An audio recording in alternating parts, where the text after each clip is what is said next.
오늘 여러분과 함께 나눌 은혜의 말씀 제목은요, 나눔으로 하나 되는 공동체, 나눔으로 하나 되는 공동체라는 제목으로 또 함께 은혜의 말씀 나누기 원합니다. 오늘의 말씀을 시작하기 전에 먼저 찬양을 하나 같이 좀 불러보고 시작을 하려고 합니다. 아주 간단한 찬양이니까 긴장하지 않으셔도 되겠어요. 가사는 이렇습니다. 사랑의 나눔 있는 곳에 하나님께서 계시도다. 이게 답니다. 굉장히 간단하죠. 같이 한번 우리 불러볼게요. 어렵지 않으니까 같이 불러보겠습니다.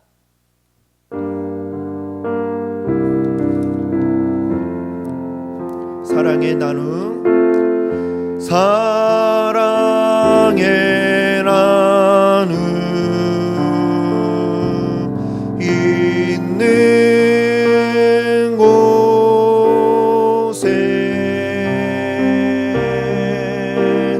하나님께서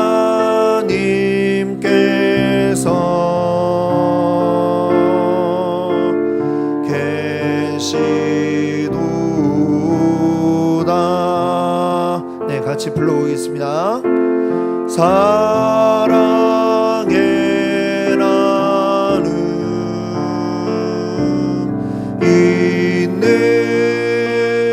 곳에 하나님께서 계시도다. 우리 다 같이 사랑의 나눔, 사랑의 나눔 있는 곳에 하나님께서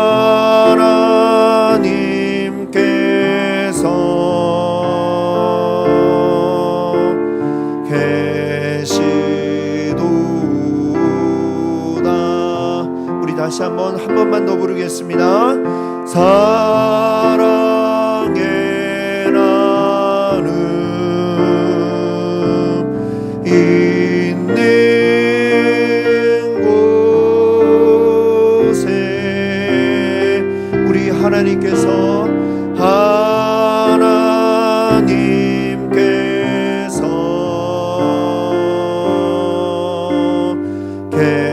계시도다.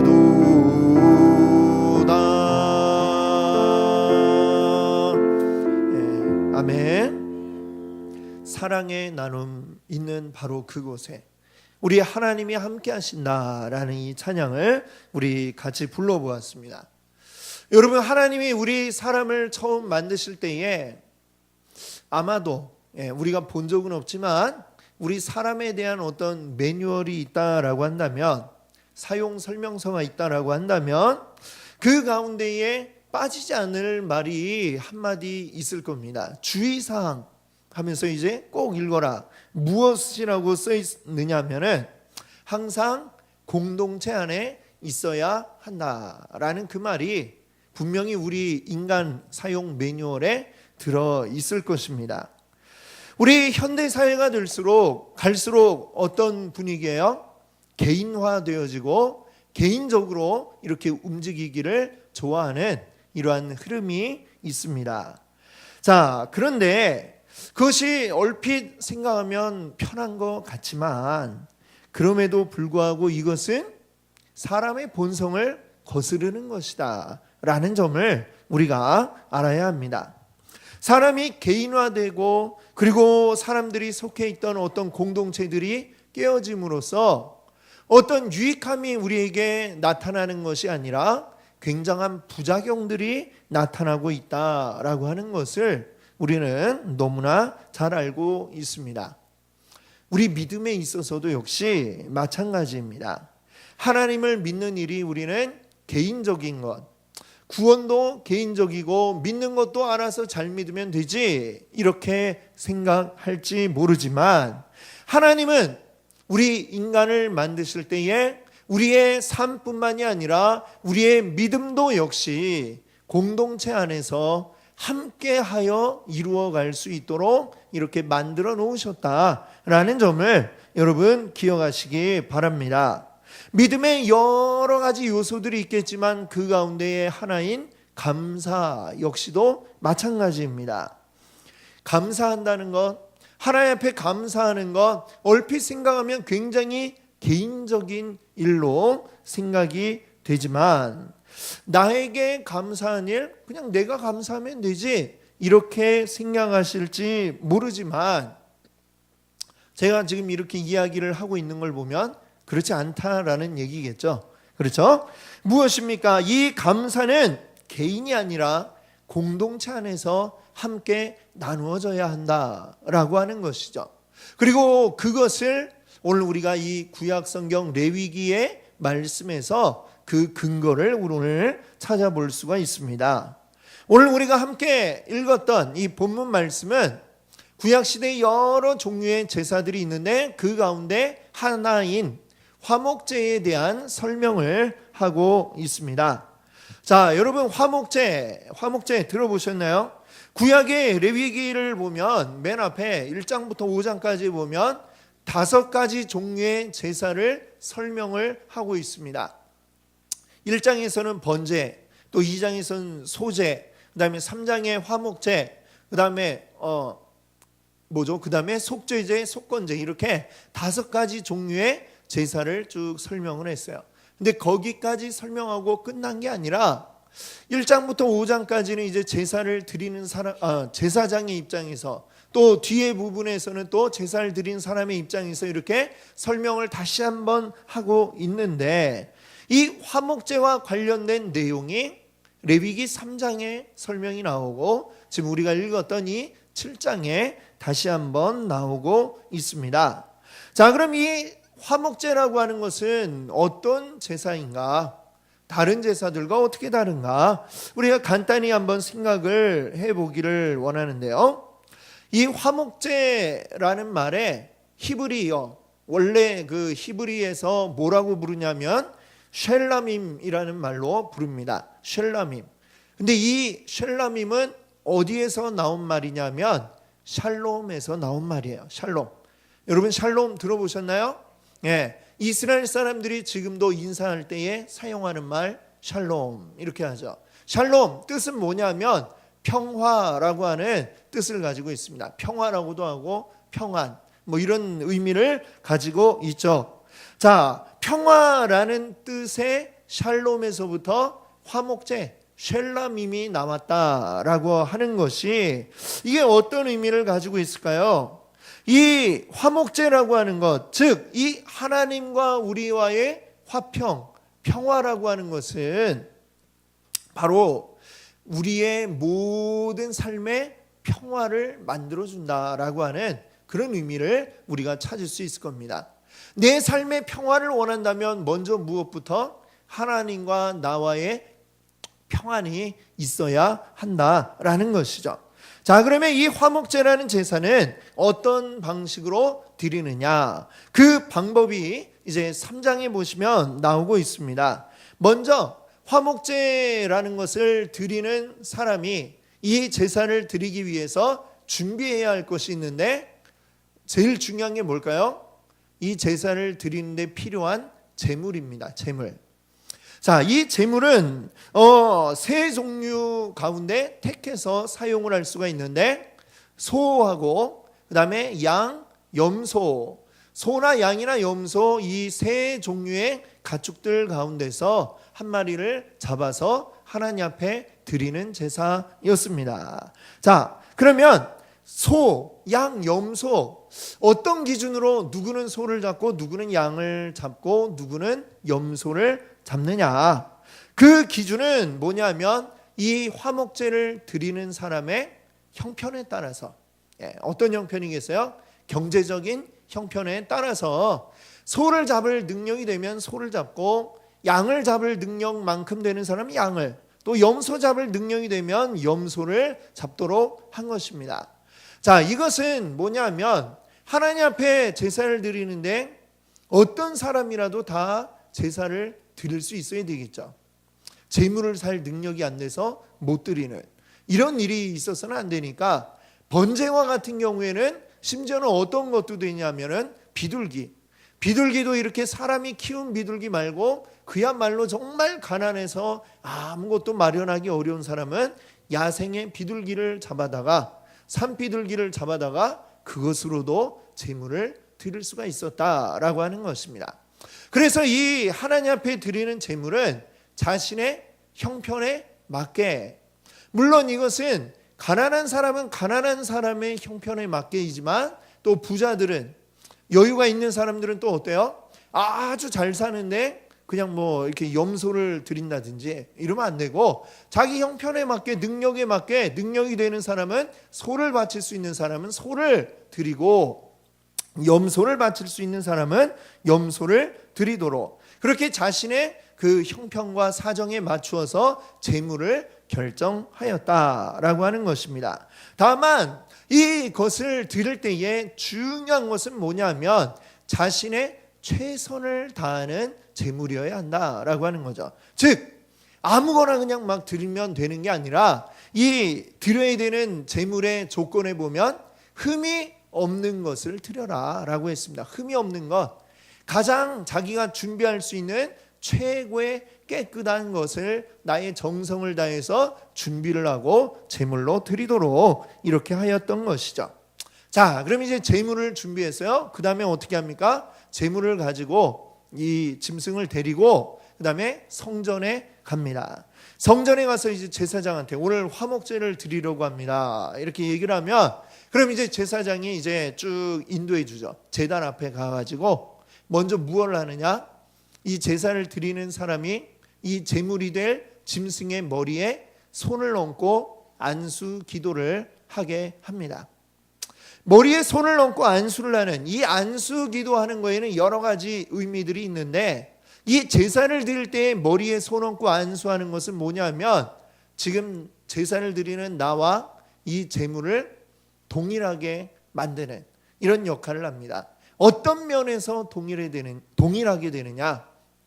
내가 뭐 짐승같이 된다 이게 아니라 나의 죄가 그대로 이 짐승에게 이제 건네어지는 바로 그러한 역할을 하게 되는 것이죠. 그래서 하나님 앞에 죄인인 나 대신에 지금 이 동물이 대신해서 죽는, 그것이 이루어지기 위해서 먼저 이 제물이 되는 짐승의 머리에 손을 얹고 안수 기도를 하게 되는 것이죠. 자, 그러면 이제 그 기도를 하고 나서 그 다음에 뭘 하느냐 하면 제사장이 짐승을 제단에 끌고 가서 이제 거기에서 이제 죽이는 거죠. 죽일 때에 이제 그 목을 치고 그 다음에 피를 받습니다. 그리고 피를 받아서 어떻게 하느냐면 이 제물의 피를 제단의 사방에 뿌리게 되는 것이죠. 우리가 어떻게 생각하면 막 피가 막 콸콸콸콸 쏟아지고 막 그 피를 뿌린다 막 이러면 좀 이상하게 생각이 될 수 있습니다만, 피가 가지고 있는 의미가 무엇인지를 우리가 알아야 됩니다. 신명기 12장 23절에 보면 뭐라고 했냐면 피는 그 생명이다라고 했습니다. 피가 곧 생명이라는 거죠.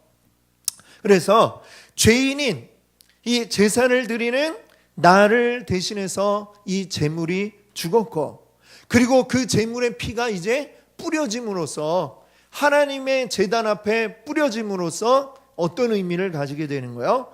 이것이 우리의 죄가 죽음으로 이제 사하여졌다라고 하는 바로 그런 의미를 보여주고 있는 것입니다. 자, 화목제, 다시 말씀드리지만 이 화목제는 하나님과의 샬롬, 즉 하나님과 평화의 관계를 유지하기 위해서 드리는 제사입니다. 하나님과의 평화를 위해서는 하나님과 우리 사이를 가로막고 있는 뭐가 있어요? 하나님과 우리 사이에 죄의 장벽이 있는 것입니다. 죄가 딱 장애물이 되어서 우리 사이를 가로막고 있는 거죠. 이 장애물을 헐어버려야 될 필요가 있는데, 그것이 바로 뭐예요? 그것이 바로 이 제물을 죽임으로써, 그 제물의 피가 뿌려짐으로써 나의 죄가 사하여졌다라고 하는 것을 나타내는 것입니다. 자, 그 다음에는 이제 어떻게 하느냐? 이제 잡았던 이 재물이 된 짐승, 벌써 죽었죠? 이 짐승의 고기를 태우게 됩니다. 구약의 제사 방법은 그래요. 근데 화목제는 다른 제사들과 조금 차이가 있는 것이, 번제와 같은 경우에는 제사 드릴 때 이 제물의 모든 것을 다 불태웁니다. 그냥 하나도 남김없이 다 불에 태워버리는데, 화목제는 다 태우는 게 아니고요, 그 중에 일부를 이제 태움으로써 이거를 하나님께 올려드린다, 이런 의미를 가지고 있는데, 어떤 부위를 태우는가 하고 보니까 레위기 3장에 이제 나와 있는데요, 내장을 감싸고 있는 기름, 또 콩팥과 콩팥 주위의 기름, 그리고 간에 덮인 꺼풀, 뭐 이런 것을 태운다라고 이렇게 적고 있습니다. 보니까 딱 들어도 어때요? 좀 굉장히 기름진 느낌이 들죠. 주로 보니까 이 내장 안에 있는 어떤 기름 부위들을 모아가지고 그것을 태웁니다. 요즘은 어때요, 여러분들? 우리 고기를 먹어도 좀 뭐 비계 있고 이런 부분은 어떻게 해요? 많이 떼어내고 그렇게 먹죠, 요즘은. 오늘날 현대인들, 영양이 풍부한 우리들은 좀 기름 같은 걸 많이 좋아하지 않습니다. 그래서 왜 이렇게 하나님한테 기름을 드릴까? 아마 이렇게 생각할지 모르지만, 이 구약 시대에, 이 구약에서 기름이란 무엇이냐? 최고의 이제 부위입니다. 동물을 잡아서 그 중에 최고의 아주 값진 부위를 바로 이 기름진 부위로 그렇게 생각을 하고 있습니다. 이 기름은 뭐냐? 하나님이 우리에게 주시는 복, 바로 그 풍요로움을 이제 의미하고 있는 것이죠. 잘 먹고 우리가 또 기름도 이제 차고 그러니까, 그렇죠? 그래서 이 화목제에서는 제물을 잡은 다음에 그 중에 최고로 치는 그 속에 기름진 부위들을 이제 제단에 올려놓고 불태우게 되는 것입니다. 자, 그러고 나면 남은 부분이 있겠죠. 잡은 짐승에 남은 부분이 있습니다. 이거는 어떻게 하느냐? 그 중에 일부는 제사장에게 이제 드리게 됩니다. 제사장에게 허락된 부위는 어떤 부분이냐면, 그 잡은 짐승의 가슴팍에 있는 가슴 부위, 그리고 오른쪽 뒷다리, 이 부분을 이제 제사장을 위한 몫으로 드리게 되고요. 그러면 나머지 부분이 어때요? 굉장히 또 많이 있겠죠. 그 나머지 부분은 이제 누구의 몫이냐면, 제사를 드린 사람이 이제 먹게 되는, 그 나머지 부위를 제사를 드렸던 그 사람이 이제 차지하게 되었습니다. 자, 이렇게 해서 화목제를 드린 제물은 일부는 하나님께 올려드리고, 그리고 일부는 또 제사장을 위해서 드리고, 그리고 또 일부는 이제 그 제사를 드린 사람이 이제 가지게 되는데, 이 뭐 고기를 가지고 뒀다가 어떻게 하겠어요? 어디에 쓰겠어요? 어디에 쓰겠습니까? 소를 잡았어요. 그거 어디다 씁니까, 우리? 먹죠. 그렇죠. 먹어야 되는 거야. 자, 그러면 이거를 어떻게 먹을 건지에 대해서 보니까 오늘 우리가 읽었던 본문 말씀에 이야기를 하고 있습니다. 이걸 어떻게 처리해야 되느냐? 먼저 이 화목제도 좀 이렇게 세분해서 구분을 하니까 세 종류로 나눌 수가 있다라는 것이에요. 오늘 본문 말씀을 보면 15절 처음에 보니까 감사함으로 드리는 화목제물.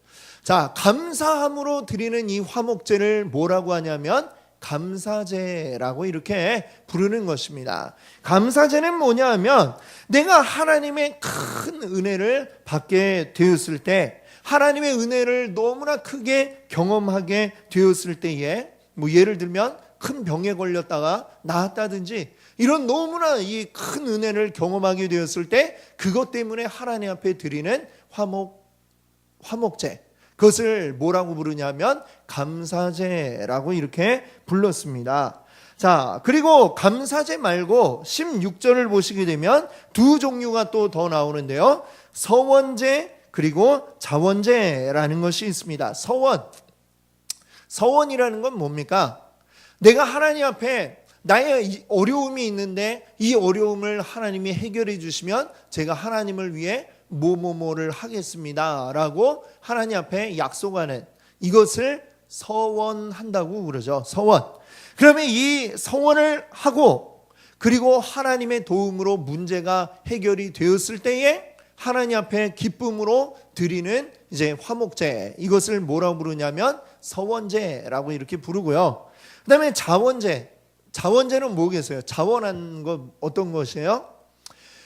큰 어떤 뭐 꼭 해야 할 어떤 의무가 없을 때에 내가 뭐 병에 걸렸다 나은 것도 아니고 서원을 한 것도 아니지만 그래도 하나님 너무 감사해서 가만히 있을 수 없겠다. 그래서 자원하는 마음으로 하나님 앞에 화목제를 드리는 경우, 바로 그런 것을 자원제라고 이렇게 우리가 분류를 합니다.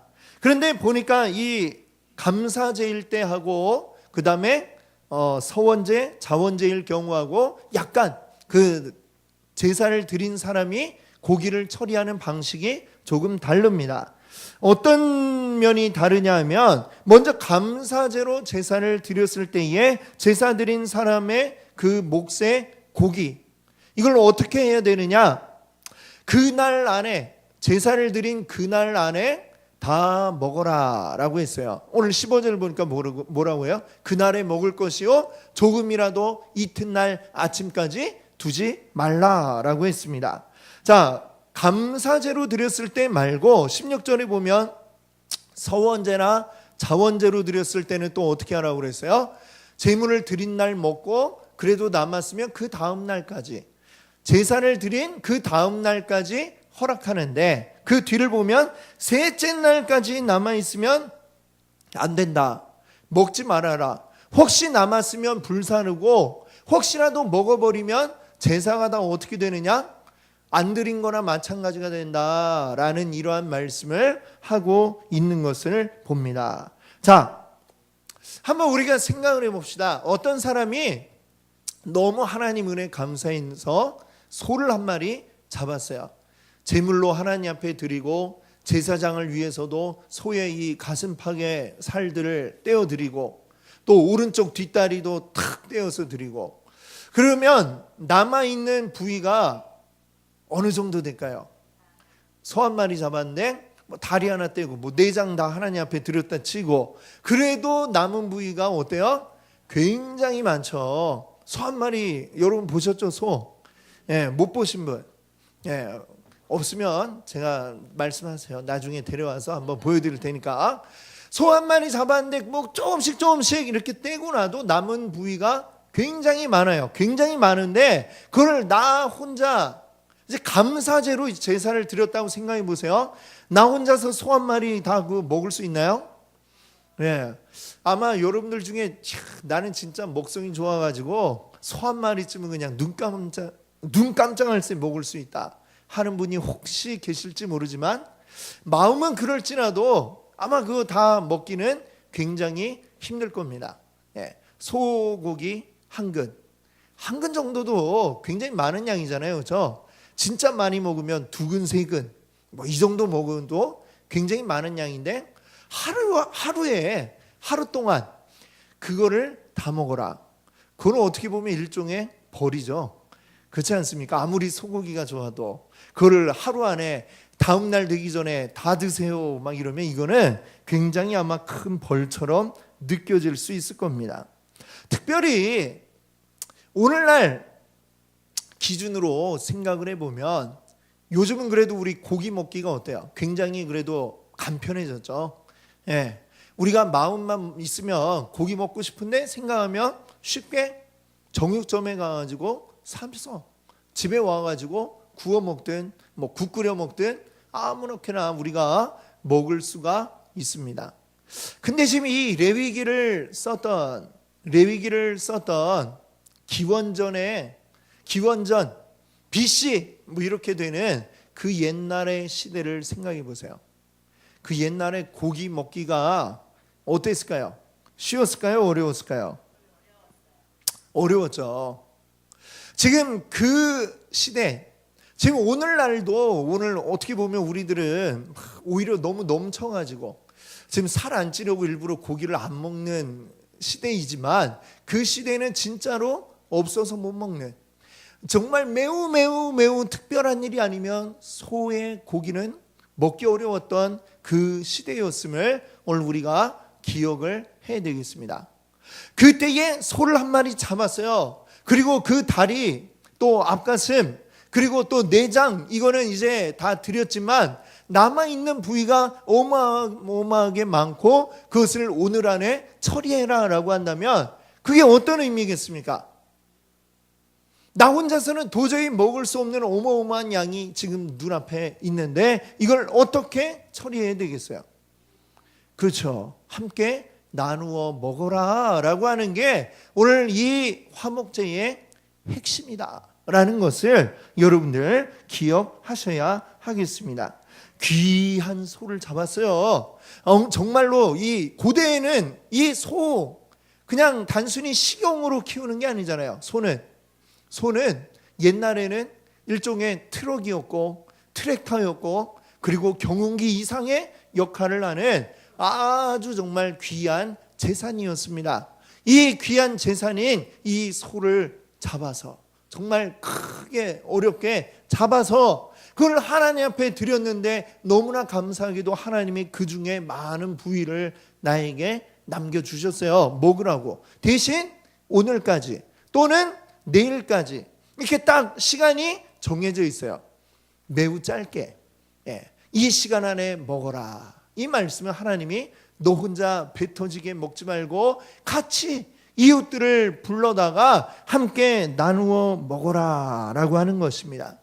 즉 우리에게 감사한 일이 있을 때에 너 혼자 나에게 감사함으로 살짝 몰래 와서 감사하고 끝나는 것이 아니라 이 감사한 일들을 이웃과 함께 나누면서 그 이웃들과 함께 이 먹을 것을 나누며 축제를 벌여서 기뻐함으로 더 그 감사를 나누어라 라고 하는 게 바로 이 화목제의 정신이다 라고 하는 것이죠. 자, 예전에 적십자사에서 그 광고할 때에 보니까 그 문구 가운데 이런 문구가 있었어요. 슬픔은 나누면 반, 기쁨은 나누면 2배. 뭐 이런 문구가 여러분들 기억나시죠? 맞는 말이에요. 참 맞는 말이죠. 슬픔은 나누면 반이 되고 기쁨은 나누면 2배가 됩니다. 우리 감사도 역시 마찬가지예요. 감사도 나누면 반이 될까요? 2배가 될까요? 두 배가 될 것입니다.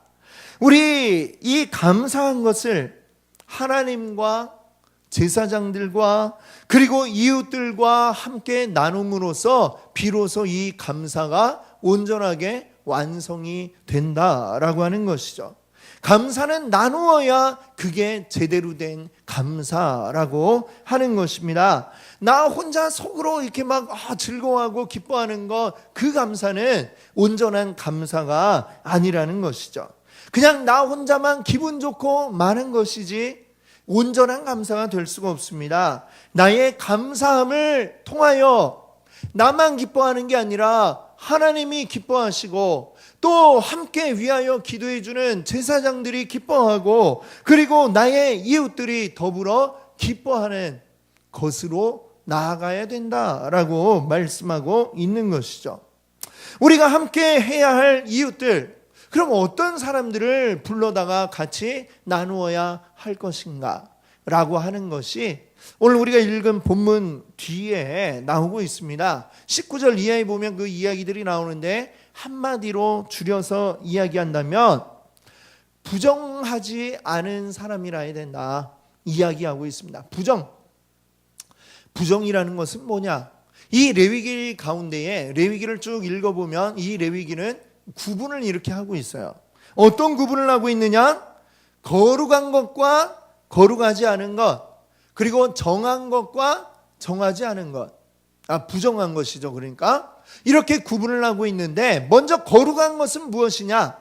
하나님이 거룩하시다라는 것이죠. 하나님만 거룩한 게 아니라 하나님이 택한 자 또는 하나님의 것, 이런 것들이 거룩하다라고 이야기를 합니다. 근데 거룩하지 않은 것이 있어요. 근데 거룩하지 않은 것들 가운데에 두 가지로 분류가 됩니다. 그게 뭐냐면 정한 것과 부정한 것, 이렇게 구분이 돼요. 부정한 것은 뭐냐? 한마디로 죄 가운데 있는 것이죠. 하나님과 함께하지 않는 것이죠. 그러지 않은 게 정한 것인데 정한 것이 거룩하게 될 수가 있어요. 정하다고 다 거룩한 건 아니지만 일단 정해야 그 다음에 거룩하게 될 수 있다라고 하는 겁니다.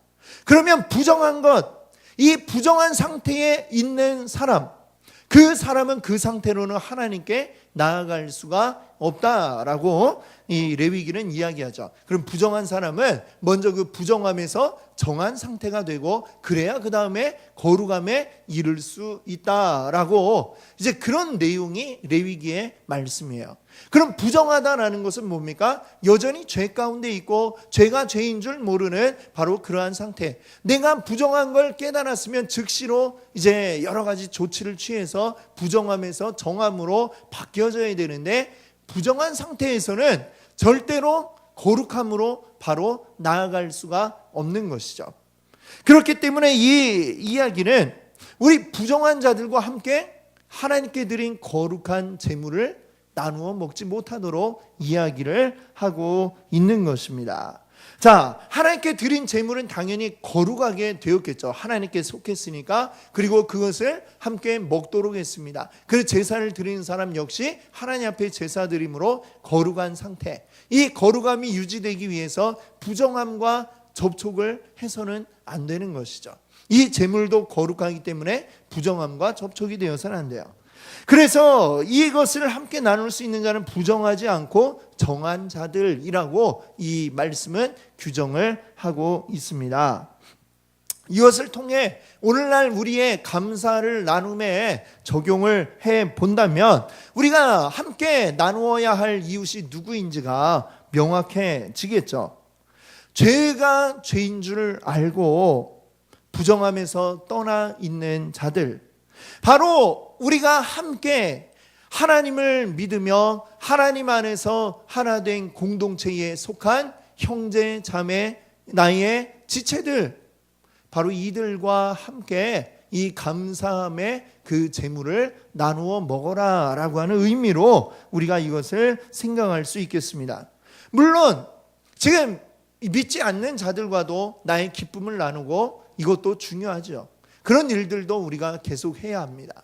그러나 지금 우리에게 우선 되는 것은 무엇이냐? 먼저 하나님 안에 하나 된 공동체의 형제들과 자매들과 이 기쁨을 나누어라 라고 하는 것입니다. 그것이 먼저 우선되어야 한다는 것입니다. 왜? 내가 감사한 것을 하나님 모르는 자들은 이해도 할 수 없기 때문이죠. 내가 감사한 게 왜 감사할까요? 그냥 내가 하는 일이 잘 됐으니까 감사한 거예요. 세상 사람들은 우리가 이번에 뭐가 잘 됐어요, 그 감사해요 라고 얘기를 하면 누구한테 감사해요? 하나님한테 감사합니다 하면 그 말 자체를 이해를 못해요. 아니 네가 열심히 해갖고 잘 됐는데 뭘 누구한테 감사를 한다는 거야. 아마 이렇게 이야기할지 모르겠습니다. 내가 지금 어떤 시험을 열심히 준비를 하고 있어요. 그래가지고 합격을 했어요. 합격을 했는데 이 모든 영광 하나님께 돌립니다. 그러면 하나님 모르는 자들은 그 말 자체가 이해가 안 되는 거예요. 지가 잠 안 자고 열심히 공부해가지고 그렇게 수고해서 합격을 했으면 그 영광 자기가 받아야지 뭘 하나님한테 돌린다는 거야. 하나님이 네 대신 공부를 해줬나, 답을 알려줬나, 아마 이렇게 이야기를 하겠죠. 믿지 않는 분들은 우리가 감사 자체를 이해할 수가 없다라고 하는 것입니다. 우리가 감사하는 이유는 나의 삶의 모든 것들에 대해서 내가 감사할 수 있는 이유는 무엇입니까? 하나님이 나를 사랑하시고 나를 하나님의 자녀가 되게 하셨고, 그래서 하나님은 나를 잘 되기 원하시기 때문에 나에게 좋은 길로 가도록 인도해 주고 계시다. 이걸 알기 때문에 우리는 모든 것을, 우리에게 벌어지는 모든 일들을 감사하는 것입니다. 세상 사람들이 볼 땐 이해가 되지 않는 것들도 우리는 감사하는 것이죠. 그냥 밥 한 끼 앞에 놓고 있는 것도 감사해서 우리는 밥 먹을 때마다 하나님 감사합니다 기도하면서 밥을 먹어요. 그것이 왜 감사한지 세상은 이해할 수가 없습니다. 왜 이렇게 밥상 앞에서 왜 눈을 감고 자냐? 아마 이렇게 얘기할지도 몰라요. 그러나 우리는 이 밥 한 끼조차도 감사하며 우리는 그것을 먹는 것이죠. 내가 오늘 아침에 눈을 뜨고 일어난 것도 감사하고, 또 이렇게 즐겁게 나와서 교회에 올라와 예배할 수 있는 것도 감사하고, 내가 다니면서 아무렇지도 않게 차를 운전한 것 같지만 그래도 사고 나지 않고 잘 운행할 수 있었던 것도 감사하고, 걸어가다 안 자빠진 것도 감사하고, 감사할 일이 얼마나 많아요.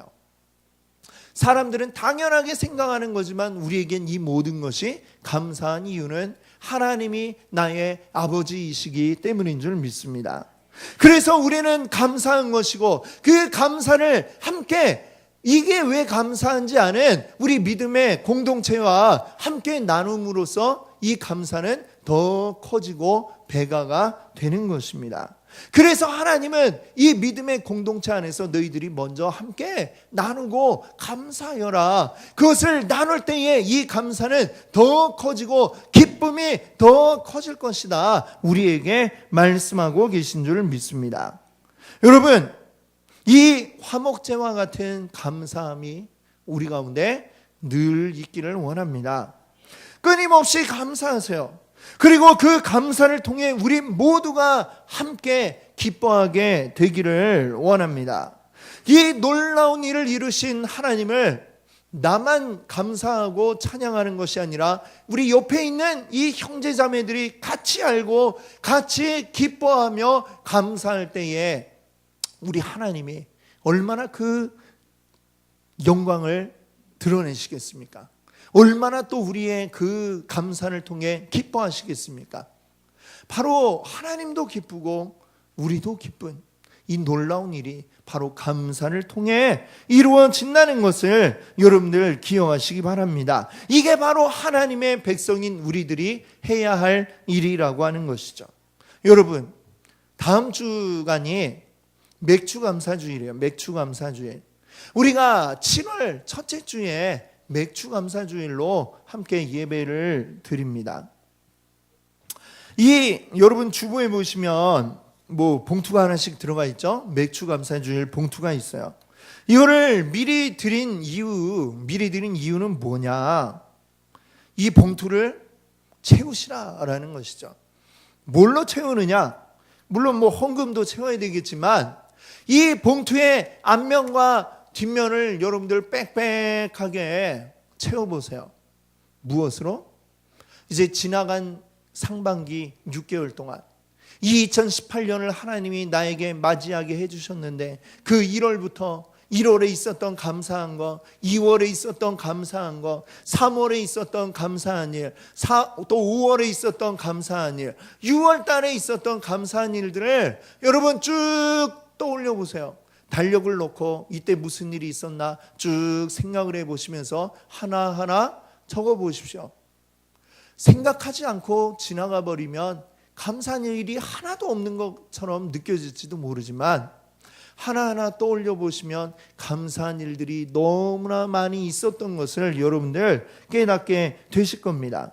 그것들을 여기다가 앞면에 모자르면 뒷면에다가, 그것도 모자르면 종이 한 장을 여기다 더 붙여가지고 여러분들 적어보세요. 그리고 여기에 적어서 그 감사한 일들이 많으신 분은 더 하나님 앞에 감사하도록 그에 합당한 또한 예물도 여기에다가 채우시고 넣어서 미리 우리가 이 감사하기 위해서 준비를 하시기 바랍니다. 아까도 우리 그 화목제의 제물을 준비할 때 어떻게 준비한다고 그랬어요? 흠이 없는 소, 양, 염소를 준비하는 거예요. 내가 드릴 수 있는 최고의 것으로 하나님 앞에 드리는 것입니다.